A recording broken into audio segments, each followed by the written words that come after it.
we decided this month to step away from the theme of matriarchy in order to work with the Racial Unity team and Exeter High School and to fit in this really awesome event. So we are not particularly presenting on the theme of matriarchy this month in order to bring you this really incredible special event. And that's another thing that Creative Mornings is all about, which is like, you've got another great idea, you want to do something else, run with that too. And so we're really excited to have today's event. I want to just let you know that a little bit about our format. We are going to listen to some music. Monty and I are going to come back and do a little bit of more talking, and then we're going to hand the mic over to Racial Unity team, the Exeter High School teachers and Exeter High School students to take over their presenting. They are coming from, a lot of presenters are going to be in Exeter High School, which means you're going to see students with masks on, and because they're in person at their school. You might also hear some bells, and you might also hear some announcements at the school, and that's part of the real authentic flavor of working with students who are in a high school. So we're gonna embrace that and the unknown of what we're gonna see this morning. So hopefully none of our presenters get called to the office. Yes, hopefully. Yes, thank you, Monty. So before we go any further, let's center ourselves and open our hearts up, and we're gonna hear some music this morning.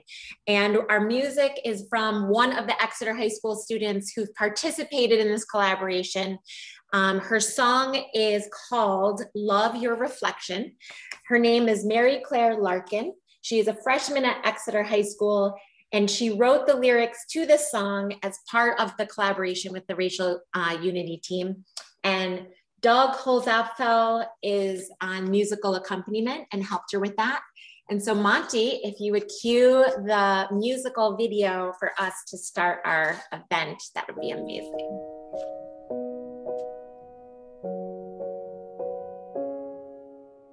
Look in the mirror, what do you see? Is it you or what someone else wants you to be? Don't listen to what they have to say. We're all different, but we all bleed the same. Don't waste your life chasing perfection. It's under the surface. Just love your reflection. Just love your reflection.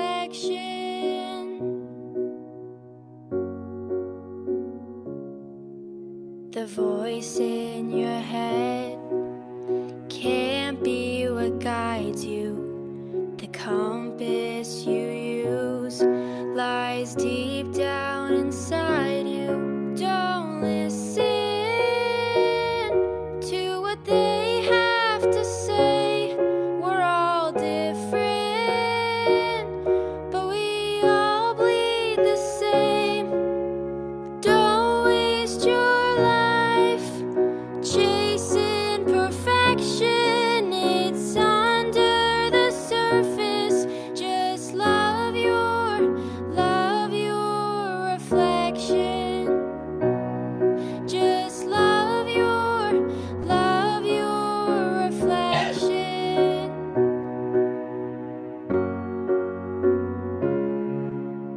Don't waste your life chasing perfection. It's under the surface. Just love your reflection. Just love your reflection.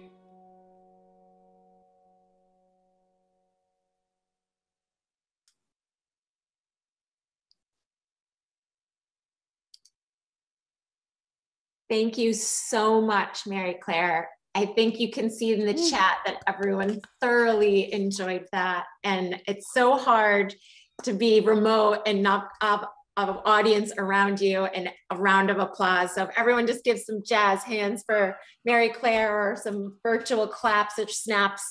We are so, so grateful for your courage and your beautiful, beautiful contribution to this morning's event. So thank you. Yes, thank you. That was amazing.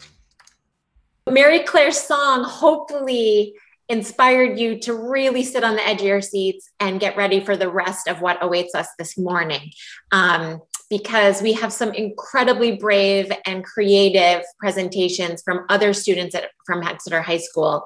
And the way that this is going to work now is we're going to introduce the Racial Unity team, who's then going to hand the mic over to the teachers who are going to introduce the students. We've got a lot of us here in the house this morning, and we're going to try to keep it as seamless as possible. This is a different format for us, so thanks for your patience. But now, Sylvia, it is your turn to step into our spotlight of our virtual stage. Sylvia is from the Racial Unity team. She is the grant project coordinator for the Arts in Action project, which is part of the Spoken Word and Songwriting for Social Change project that the Racial Unity team has spearheaded. And Sylvia, we welcome you and all of your friends from Racial Unity team, the mentors, the students, the teachers, and we hand the mic to you. Thank you, Creative Mornings. We love your work. So at the University of New Hampshire, my office worked to advocate for equity and inclusion for all. I heard a lot of stories of people being discouraged from being the best they could be. Bullying incidents were real, hate and bias incidents were real. So when I started coming up with the idea for writing a grant, I thought of the times where I felt such empathy hearing a person's story in a whole new way because I was seeing it through a song or a poem or a letter that touched me. So in my project plan, the goal was to use the arts to express what it means to people and to communities to label or leave out or make invisible whole groups of people. So I proposed that Racial Unity team could mentor youth and empower them to express their opinions of injustices that they've seen either in their personal lives or in their communities. Young people know fairness. And we were looking to amplify student voices through mentoring their skill in how to deliver a message with civility. Not hold an argument, but hold an exchange. A place where they could inspire tough conversations, finding common values and ideas. It was a great fit for our mission to build bridges and create understanding and social problems. We need goodwill to achieve that understanding. And of course, youth are often the best of teachers, and they want the same peaceful world that we all do. We got the grant. Thank you to New Hampshire State Council on the Arts.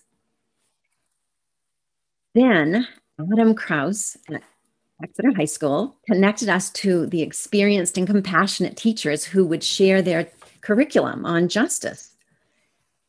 So that was the moment when both groups, EHS and Root, discovered we wanted the same outcomes.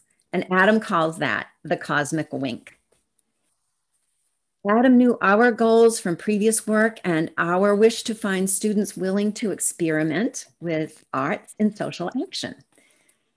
He connected us to teaching colleagues, Dennis Magliozzi and Christina Peterson, and they welcomed our artists to the classroom.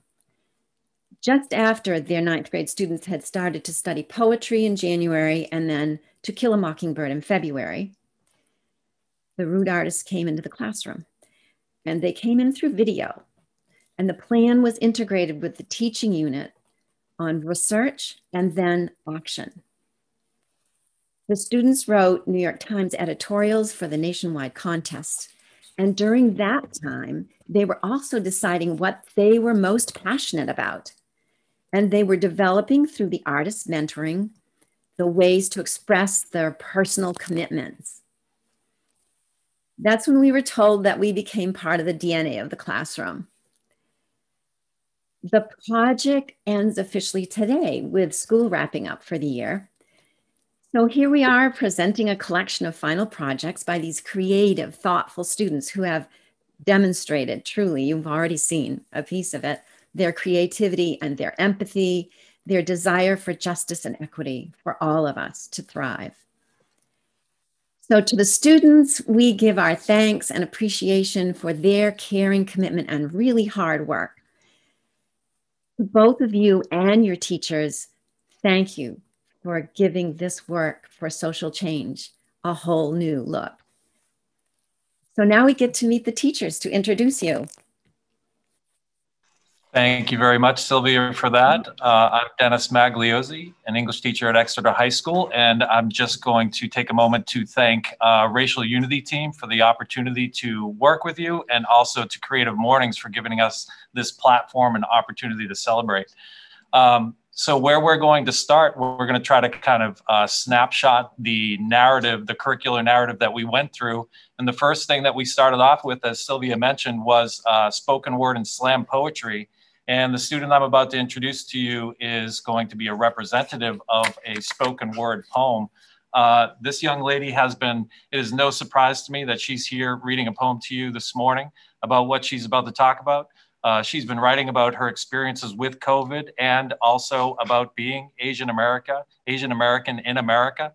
And I think that the piece itself is candid, painfully honest, and its opening line of "Once upon a time" leads us to believe that we are about to hear a fairy tale story when in fact we are not. And I will, with that, introduce Sophie Bosa for her poem, "Can't Mask Racism." Hi. So I'll just start reading. Once upon a time, there was a young girl from China who came to start a new life in America. You know, the country of the free, liberty, and justice for all, right? Well, this little girl grew up thriving in her new community, surrounded by wonderful people, had and still has a great life. Well, as she grew up, she learned more and more about the world, more about her community, and more about herself. But as she kept learning these more fascinating and awe-inspiring things, she also learned more distressing and disheartening things about society. March 13th, 2020, the day the whole world shut down, and the same day this girl changed her whole perspective on life. People started doing things that she would never even have expected. They would shy away from her in public. They would ask her why she started the coronavirus. They would give her dirty looks in public just because of the shape of her eyes. And above all, her own president would refer to the disease as the China virus or Kung flu. Before she knew it, Asian Americans all over the country were being murdered right before her eyes. 8 people dead in a spa shooting, more elders than she can count on her fingers, injured or dead in the streets, and many, many more whose stories have not been told or will never be able to be told. Masks and gloves became a way of life, but even with the mask, you're only able to cover up your face, but it can't cover up who you are as a person. Thank you, Sophie. Sophie, that was awesome. Thank you so much for sharing it with us. Our next phase, you know, this is going to be the tough part, is moving on from each person who deserves like the opportunity just to be heard and spoken towards for a little bit. But we have a full lineup. Our next person is a representative of among 2 of the New York Times editorials that we worked with. This came out of a prompt from To Kill a Mockingbird, where we asked students essentially what change in the world do they want to see. Drew Pendamatsa is about to read his to us, The Importance of Emotions. And I think this is a great example of a New York Times editorial coming from our students. It's one of these tangible calls to action. And I think most importantly, as has been stated by others earlier, it's a call to action in terms of a curriculum of the present moment. Drew is speaking to something that's missing in his own educational experience, something that could be changed and something that points towards a future that he is working towards. So here's Drew with The Importance of Emotions. Okay, hello everybody, and this is my piece, The Importance of Emotions. When people think about intelligence, they usually don't think about their emotions. For most people, the first thing that comes to mind is IQ or intelligence quota. It's used everywhere to signify intelligence and that you're smarter than other people. What most people don't know is that there's another kind of intelligence, emotional intelligence. the ability to control your own emotions and feel empathetic towards one another. While it doesn't seem that important, emotional intelligence can actually be more important than your IQ. So why isn't it taught in schools? Emotional intelligence, or EI, has many benefits that will help students directly in school and beyond. A study conducted by Sanaya Bolton states that our hypotheses concerning the positive correlation between EI and its various components, expression of emotions, regulation of emotions, and utilization of emotions, and academic self-efficacy were all supported in this research. These traits, especially self-efficacy, can have major effects on academic performance and are vital for stress management. Emotional intelligence doesn't just benefit students while in school, it also helps them get jobs as companies are looking for high EI.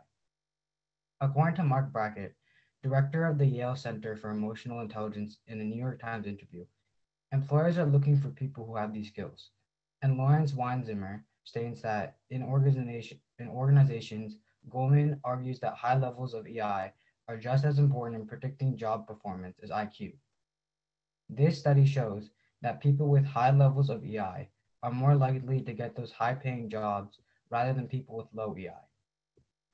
All of the benefits of emotional intelligence proved by professional studies show that EI is vital to everyone. But as EI starts to emerge, there are people that feel it isn't as important to use it as a main subject in school. While math, English, and science are pretty important in the real world, your emotions are used much more in the real world.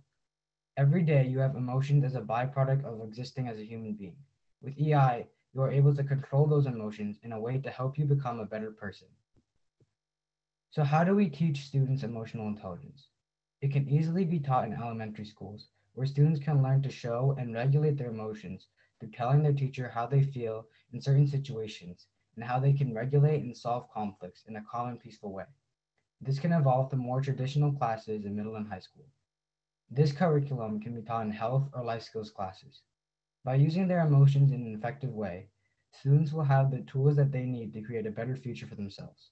Thank you. Drew, that was incredibly powerful. I am so impressed by that editorial and what you did there in speaking to your teachers. And I feel like that is really the heart of this project and these editorials. The students are talking about the future for themselves and really impacted both Mr. Magliozzi and I in terms of how we approach teaching. And the next student that I have the pleasure of introducing did the exact same thing. I can't say enough about Sanaya Bolton and how incredibly strong and passionate she is and how well researched her editorial is. And I'm so proud to showcase her here. So without further ado, this is Sanaya Bolton, who wrote about performative activism. Hi, so this is just my editorial. December 6th, 1865 saw slavery extinguished, an event never forgotten. August 6th, 1965, the Voting Rights Act inscribed by President Johnson outlawing the discriminatory laws throughout voting in the U.S. 1968, introducing the finalization of the struggle for civil rights, ending racial injustice, ending oppression, ending gender equality. All these deeming events were brought to an end from the years of fight, trauma, and sacrifice. Protests and rallies occurred while leaders of all backgrounds worked to expel the hatred inhabited America. These acts were achieved in communities, the physical action and doings. A simple hashtag or a one and done post was not an option. So how was your post on social media going to make a difference? Performative activism is a pejorative or disapproving term referring to activism done to increase one's social capital rather than one's devotion to a cause. It is often associated with the surface level activism referred to as slacktivism. Many don't recognize the ineffective and problematic aspects of this form of involvement, allowing the validation of this performance to transpire. Social media is the home of performative activism, and while it can be seen and heard everywhere, it stays invisible to the uneducated eye. When the New York Times interviewed individuals partaking in protests and performative activism, a participant exclaimed, "The fact that so many things, like what happened to George Floyd, continue to go on in our country is so upsetting and disturbing that it really does strike a certain nerve in people, as it should." Unfortunately, these individuals may see the problem but are using this form of activism as an excuse for main causes. Furthermore, according to the University Star, each instance ultimately takes attention away from the initial cause and furthers the idea that being recognized for one's intentions is what's most important, diminishing the problem that should be seen as cardinal. Numerous individuals claim performative activism spreads the awareness of and often permits the concept it is critical of. Seeing whatever message is shown throughout social media displays the idea to the audience and could possibly persuade the viewer to help the cause. What is not understood is the ineffectiveness of these actions. If your contribution in an organization is shallow, for example, posting an image on the latest favorite network, then the results will be the same. Ignoring these issues firsthand is detrimental to the participating advocates and the community affected by it, considering these problems will occur again since they were not handled appropriately initially. Just because you may look good online does not mean that you are actually doing good. As many triumphant activists have agreed on, the idea of educating everyone from the first step to success. Being sure many are educated and correctly informed about all these issues is significant, which this does not include discussing the topics one may be most comfortable with. The day we open ourselves up to merely acting out the motions of activism to gain social capital, rather than engaging in real action, was the beginning of this entire matter, according to the Columbia Daily Spectator. Letting ourselves erase and minimize such consequential issues should and will not be tolerable. Educate yourself and others on these matters, recognize your contribution to performative activism, and change those actions. This is how we can begin to raise awareness for the causes once reduced by performative activism. So think about it. Are you acting or are you slacking? What an incredible last line, Sanaya. I'm so impressed every time I hear that. So as you can see with Dhruv and Sanaya's editorials, they're so incredibly powerful. Dennis and I knew that they could not just live on the paper, and we invited students to create 5-minute presentations that they could then show their research and their passion and their drive to the rest of the class. And we now have the pleasure of showcasing 2 of those presentations. So the first student that I get to introduce is Ingrid Nikki, and she did bookshelf diversity, and her topic is incredible, and I'm so impressed with the action she has taken in this, and I'm gonna let her take it from here. So Ingrid. All right, so diversity. When I tell people that I'm doing my project centering around diversity, you know, it doesn't go over too well because we've been trained to understand diversity as a concept, you know, this broad, unachievable idea, something that we will be listening to presentations on forever. So my goal is by the end of this presentation, you no longer see diversity as something to strive for or a concept just hanging out of reach, but as something that can be broken up, something that once divided into less overwhelming portions becomes more of an attainable goal. So with that being said, I introduce bookshelf diversity. Essentially, the aim is to widen perspectives of people through books. These books focus on telling stories of minorities and amplifying minority authors as well. So why is a response given all too often to subjects with the foundation of representation? We're doing just fine with the English curriculum we have currently. It's not absolutely necessary to diversify the books being taught in schools.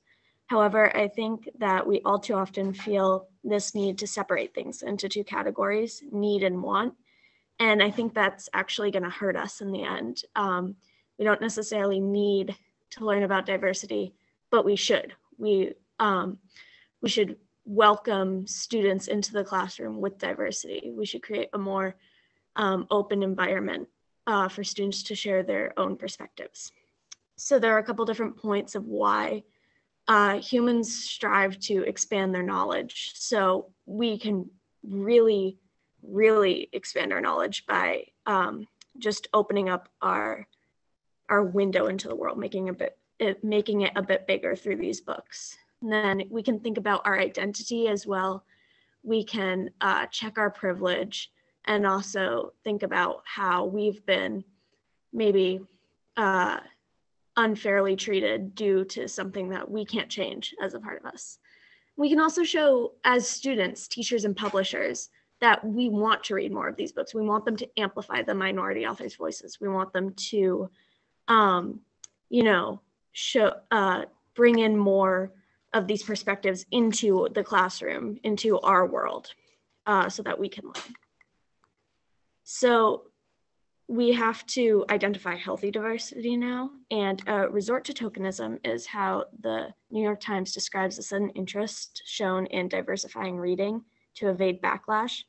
While it's wonderful to see schools and people opening up to introducing a range of books, it becomes a backhanded compliment when they keep dragging their feet about it. Some teeter dangerously on the edge of falling into a downward spiral of performative diversity, triggered by a mentality housed by an upsetting number of teachers and students alike. Representation will always just be the gay friend or the Chinese character celebrating Lunar New Year, so the bare minimum to appease those calling for it. It neglects to show that the given identity is valid even without the holiday or the event. While it's not inherently bad to educate on specific holidays, traditions pertaining to the minority, but if it's the only time that we're reading about these minorities, it could promote a closed mindset, one that makes these characters feel different.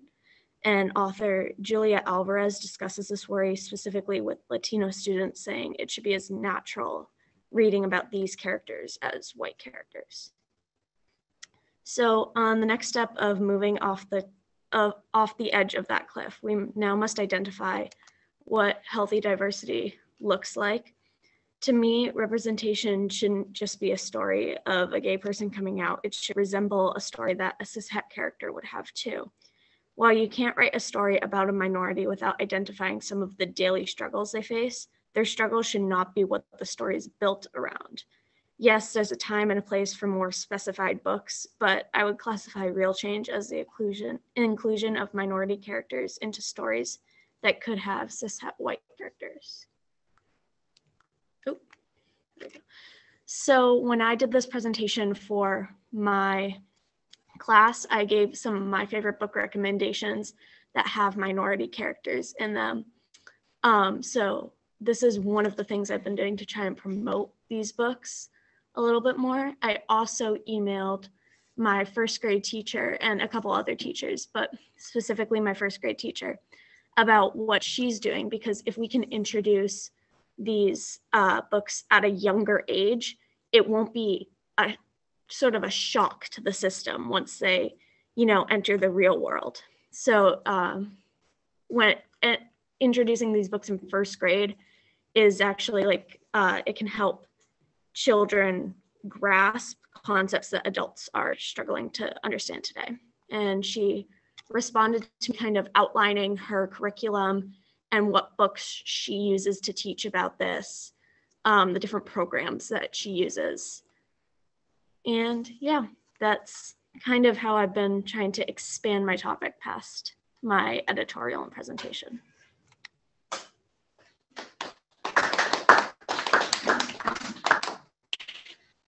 I'm doing two things at the same time here. I'm going to introduce the next person and also pull up her slide. So as that's happening, I would just like to say to Ingrid, that was wonderful.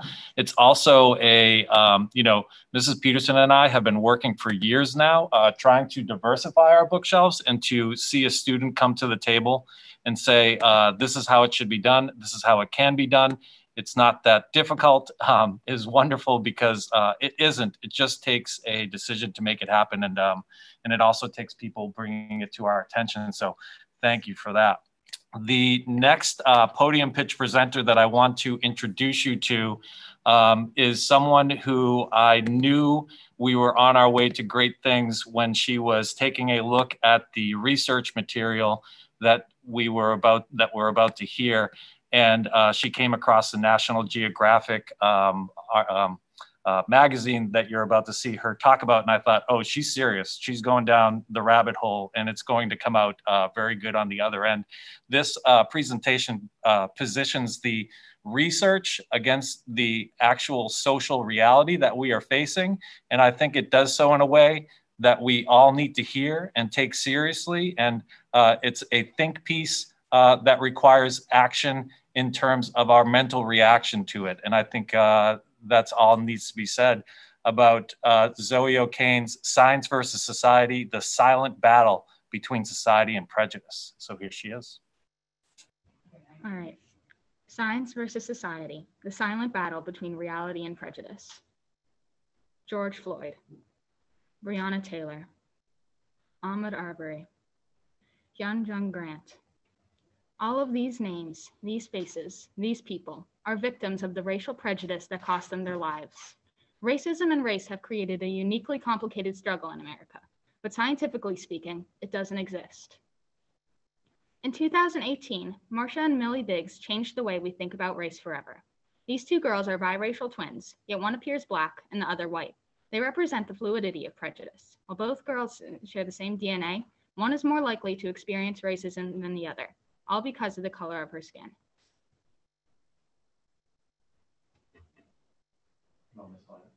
Yeah.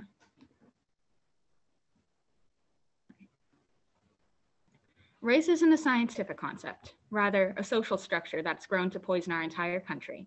In different parts of the world, being classified as black, white, brunette, or blonde can change depending on the population. In Brazil, for example, citizens tend to classify someone as white if they appear to have any European ancestry, but in America, assumptions often work in reverse. Genetics shows us the truth, that most humans' DNA is as much as 99% the same, and that there can be more genetic variation between two individuals of the same race than people of two different ones. John Holst writes that stating that race is a social construct or myth is generally based on the fact that race has no scientific justification. In fact, there is actually more genetic diversity within racial groups than there is between them. There is, therefore, only one human species or race. So, if our DNA is so similar, then how come we look different? National Geographic has a theory for this. Scientists assume that as humans began to migrate out of Africa, over time our bodies began to develop different mutations to help us thrive in our new environments. For instance, people with European ancestry often have lighter skin due to a mutation developed to encourage the production of vitamin D in Eurasia's cool and cloudy climate. When people discuss racial and biological differences, we often assume white and black to be opposites. In reality, the ethnic groups with the most biological differences wouldn't be Europeans and Africans, but the peoples who have the least mutations. The more a population moves around or combines with other populations, the more genetic variation you get. When one group stays alone and in the same place, though, their body has no need to create mutations. If this happens in two different places, then those two populations would be the most genetically unique, because they have or have never really or haven't really mixed with the surrounding populations and didn't get a chance to develop mutations. The genetic difference for skin color is small, just an A instead of a G in one's genome. So how come such a minuscule difference in our bodies can cause such harm in people's lives? People like things organized. Even if your room's a mess, chances are that you have a structure to your life and find comfort in the familiar disarray of your home. But our love of sameness can go beyond our doors, affecting the lives of others. When making friends, most people will seek out those we think are like us. Maybe our new friends like the same movies as we do, or all have the same favorite class. We feel comfortable in groups, whether that group all supports the same sports team, lives in the same country, or has similar physical characteristics. We can get defensive of our groups and develop an us versus them mentality. However, this is exactly how a prejudice such as racism can grow and live for so long. Like the case of genetic mutations, the less we surround ourselves with new, different, and interesting people, the less diverse our perspective is. Staying with a small cluster of like-minded friends may be easy, but it only allows for one voice. When we expose ourselves to different perspectives, ways of life, and ideas, we can lessen the barriers that keep so many hurtful prejudices in place. The argument that the concept of race isn't scientifically sound is in no way intended to defend the belief that racism isn't real or discredit the daily obstacles many face due to racial prejudice. In reality, something born out of social actions instead of science doesn't make it any less real, because it still plays a part in so many people's lives. Even if race isn't backed up by our DNA, racism has been proven by the countless injustices people of color have been forced to face for centuries. Racism is real, but the fact that it's built off false premises shows that it only has as much power as we give it. In the past, race science has all too commonly been used to enforce prejudiced beliefs about people. This so-called science has provided inaccurate results to insulting studies in order to position those with Caucasian ancestry at the top of the social pyramid. With this in mind, geneticists and those interested in race science must acknowledge the field's crooked past and make an effort to build a more accurate, inclusive, and respectful future. It's really tough to find a tangible solution to racism. We can all see differences, and many of us assume the prejudices that come with it. But we also control how we react to those differences and accept others. No matter the accuracy of race, racism has caused tremendous pain and anguish in our country and all over the world. It's a massive problem, but we can remember that at its root, racism is born from one tiny gene. Why does skin color matter so much? What's our obsession with superiority? Why should something we can't even see encourage us to make these hurtful biases? Racism is a belief ingrained in the system and minds of white Americans, but that's all it is, a false belief. We can make an effort to rid ourselves of harmful prejudices such as racism. And knowing that we share more similarities than differences, we can recognize that no matter what, we're all connected through the same species, humans. Thank you. Hi, everyone. Adam Krause here. This is really an amazing experience. So thank you. I'm here with a sort of live interview with Rachel Poulin and Marley Masick. This entire experience, units of learning, if you will, is really about plugging into what's happening around us, along with who's part of those conversations, and of course, not limiting our scope to the classroom alone. So with that, I'd like to get the story behind the story of a project that exemplifies that approach, focusing on field hockey uniforms. So with that, I'll start with you, Marley. And if you could tell us a little bit about the history behind what you focused on. How did this unit turn your concerns into action? So I am a freshman, obviously, and I love sports. I've been playing sports my whole life. I've played almost every sport in the book. So when the opportunity in 6th grade came up for me to play field hockey, I jumped at it right away. Now, it was a new sport. I was excited to play, but I was only focused on what I was going to look like playing, what I was going to feel like playing, how I was going to play, what my teammates would think of me. So when we got our uniforms and we had to wear skirts, that I was like, whoa, where did this come from? Like, why do I have to wear a skirt? I'm playing a sport. I just want to have fun playing, not worry about what I'm looking like. So there would always be the occasional comment, oh, I hate these skirts. Oh, I really don't want to wear them. Why can't we wear shorts? And we never felt that we had the power to speak out about this. We never felt we were important enough to be heard.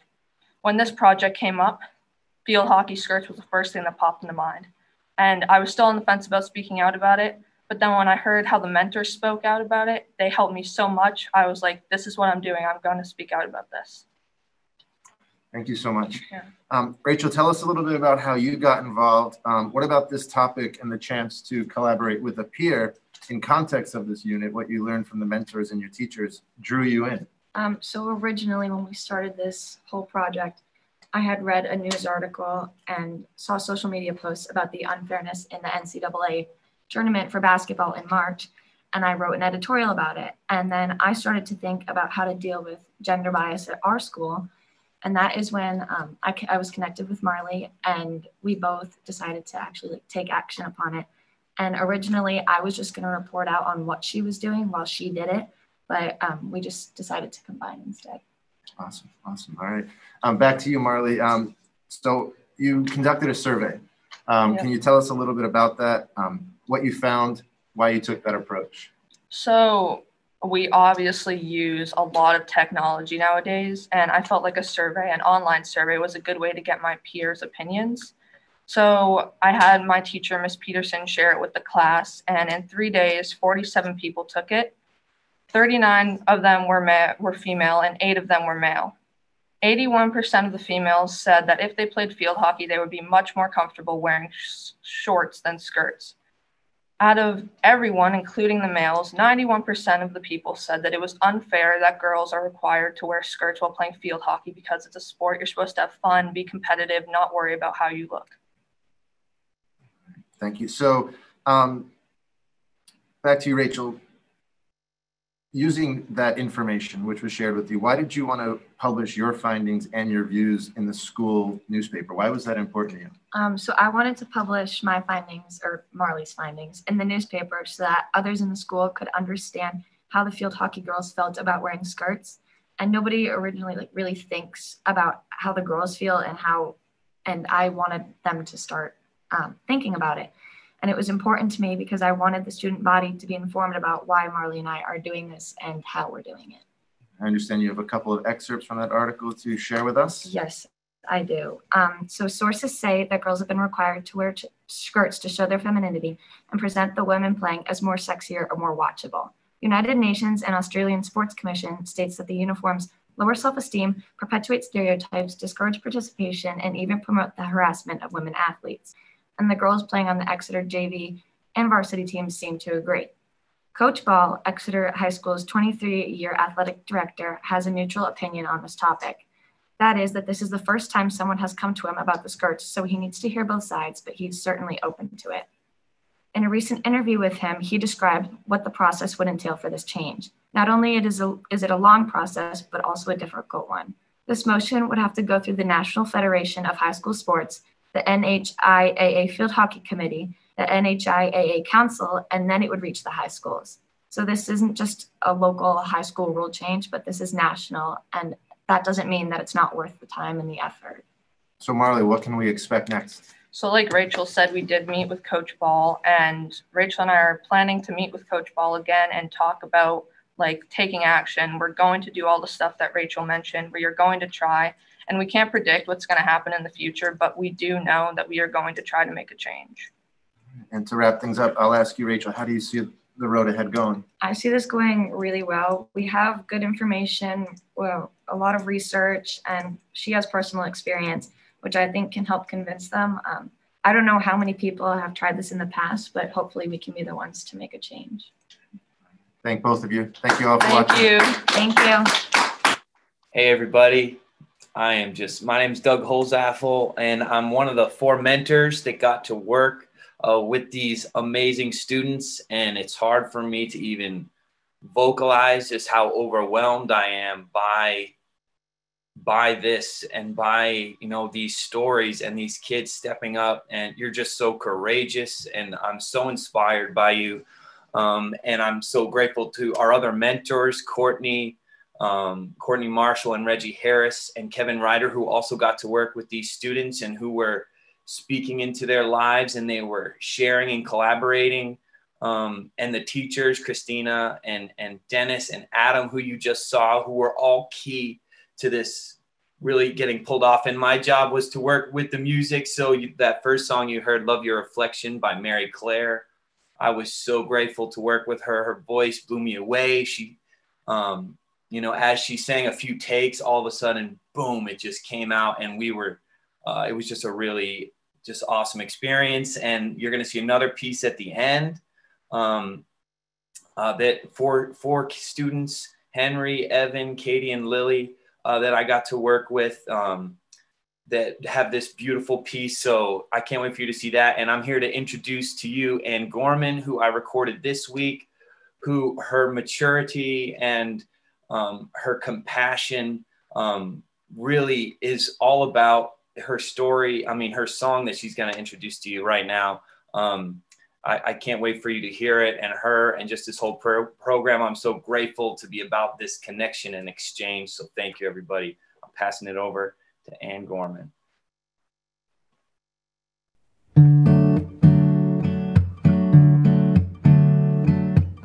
I think I recognize that face, making home of out of place. All the hallways look like Technicolor twisters, and the mirrors always play a horror picture. I know it hasn't felt the same since this new year slapped you sideways. People shoving papers underneath your nose, saying that's the way this chapter's gotta go. You'd keep it on a shelf inside, with silver armor on your pride. It's not a fault to be so scared. It's not a sign you're unprepared. If you go swimming in your head, you'll drown with all your words unsaid. Master of disguise, I see wasted creativity, I'm sure. I know the shaking heads will kill what started out as maybes, questions you would never dare to raise. trapping you inside this painful place.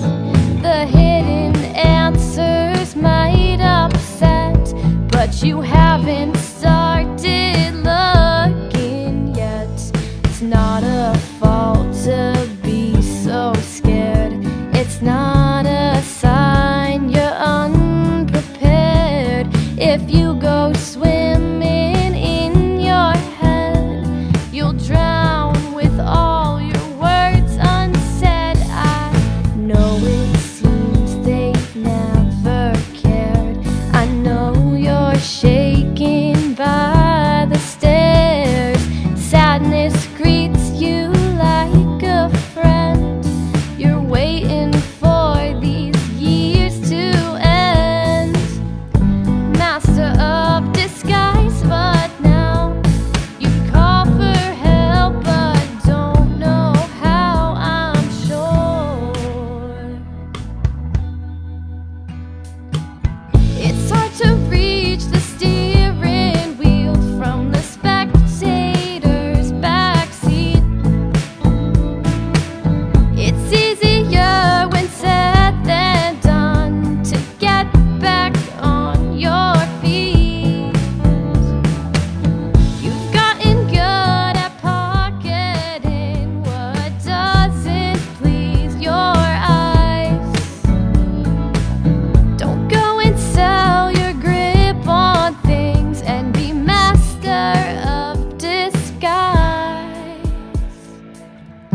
Master of disguise, I see brand new face in front of me. Don't lose yourself in the person you're too tired to be anymore.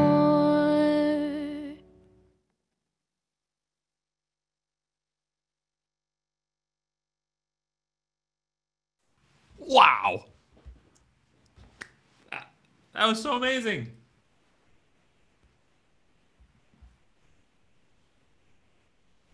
All right. I think we have like -7 minutes for Q&A, but True. You want to stop screen sharing, Monty, so we can get I the will gallery view? absolutely stop screen sharing. Thank you. Sorry. You bet. Thank you. And if everyone pops into gallery view, it's such a beautiful picture to get to see everyone who's been part of this event today. We do want to take maybe a couple questions. I know it's past 10. We usually try always to end by 10. And then, like Doug mentioned, we have one more musical collaboration to share. I think it's 3 minutes long that we're going to end with. So if you would use the hand raise feature, if you want to ask a question or want to make a statement to the teachers, students, racial unity team, or to the greater community, is that down in under reactions? Yes, it's raise hand. Yeah. So I'll show you, it looks like this. You got a little hand raise feature next to your picture. If anyone has a question or statement for the students, we'll take them now. If we don't, I just want to, I'll just, while we're waiting to see some hands, I'll just say such incredible work by everyone involved. Thank you so much for being willing to share this, being brave enough to do this work, and for being here today. This made my week, made my month. This is just amazing. Thank you, thank you, thank you. Yeah, I have a question actually for anyone who wants to jump in and answer from the racial unity team, the teachers or the students. How long were you collectively working together? Like, was it all year? Was it half a year? Because there's a sense of real intimacy amongst the group and the teachers, and like a real sense of connection and tightness, as well as progression. Like, you started with a lot of different things in Killa Martinbird and editorials. So maybe you can give us a little insight into how long you've been working together. All right. I just asked Christina, should we be answering that? Racial Unity Team came on, or we came on board with them right at the turn of this year, this semester, in January. We were literally, I had a phone call meeting with Christina right before our January 20th transition back into the school year. And we were trying to plan what we were going to do. And at the same time, we were talking to Adam about this thing that he was pitching to us, because he's the ELO coordinator, about Racial Unity Team. And we began to think, maybe we can make that all work. And we had all these pieces that you guys just saw, the poetry unit, Mockingbird unit typically is at the end of the year, the New York Times editorial, but we had never seen them as a collective progression before. And the implementation of poetry, or Racial Unity Team, I'm sorry, helped us kind of see that this could all fit. And more importantly, this idea that Ingrid was talking about in terms of diversity of voices, we saw the opportunity to diversify voices from poetry all the way through Mockingbird, which we felt lacked voices and perspectives. Mm. Yeah, this is Ken. Well, I want to take you back further to when the idea was formed. That was early in March of 2020 when we thought about the idea. Sylvia brought it to the table. Then we had to go through a grant process, won the grant. And originally we had planned to go public with that to all schools in the state. But with COVID-19, the kids were already Zoomed out by having classes that were in Zoom. So the response was not so good. And lo and behold, Adam stepped in and we connected with the Exeter High School. So it's almost a year since start to finish for the project.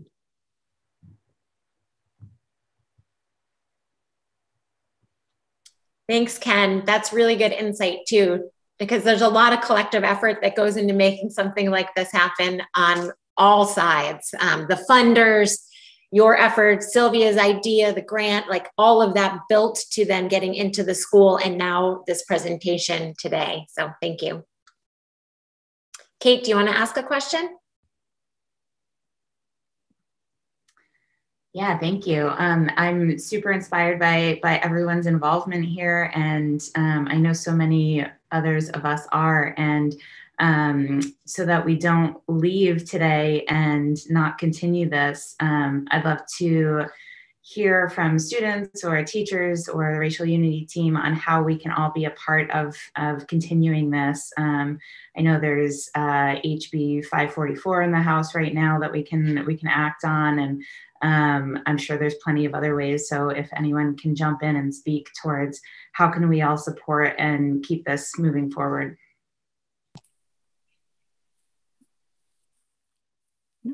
We've presented another grant proposal, and we'd like to go to another school with ambassadors who would help groom some new folks to do the same next year. And we wish we could take it statewide, as Ken has already mentioned. So that's our hope of hopes.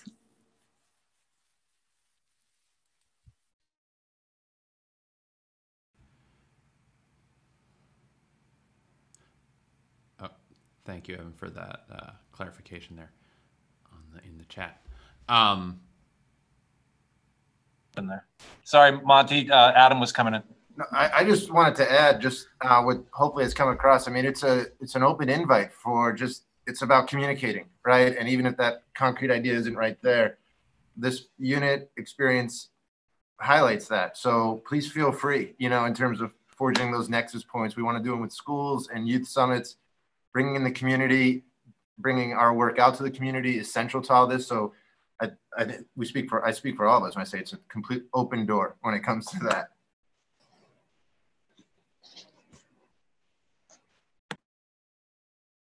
Fantastic. Amazing. Should we cue the closing video? Yes. Which is another student collaboration. This is a 4-person team. And I am, of course, it's Katie Rocha. Yeah, I'm looking for my notes. Thanks. With original music by Henry Mullen and Evan Nichols. Thank you. So here we go. Words can ruin your night, initiate a fight, change the course of your life. Words can be hopeful, harmful, helpful, hurtful, and everything in between. They say sticks and stones may break your bones, but words will never hurt you. But in reality, words may be something we can push through. Words cause pain that bubble up in the form of emotion, then seeps out of you like molten hot lava if allowed to. Verbal burns are too much to bear. Ruined relationships are not that rare. Words are daggers we throw in the dark. Words are warm hugs we give after a while apart. The words we use every single day ignite many emotions. That's what they say. Words shape our future into what we always hoped. Words ruin something you wish would last forever.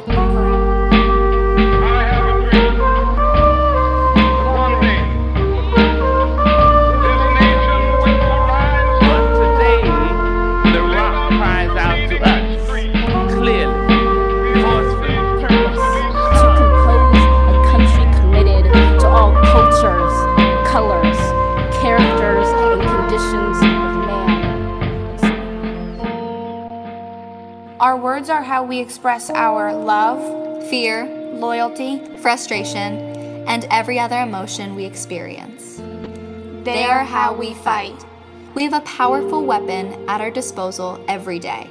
We use that weapon every time we open our mouths to speak. The potential is so unique. Words hold the power to ruin your night, initiate a fight, change the course of your life. Words transform our ideas into action. Words vocalize the inequalities we face every day. Words shape people into activists, so join together and raise your fist, as we are the toughest, youngest, and realest. We may be young, but that won't stop us. We have the power of words behind us. Now we ask for you to see the light and start using words right.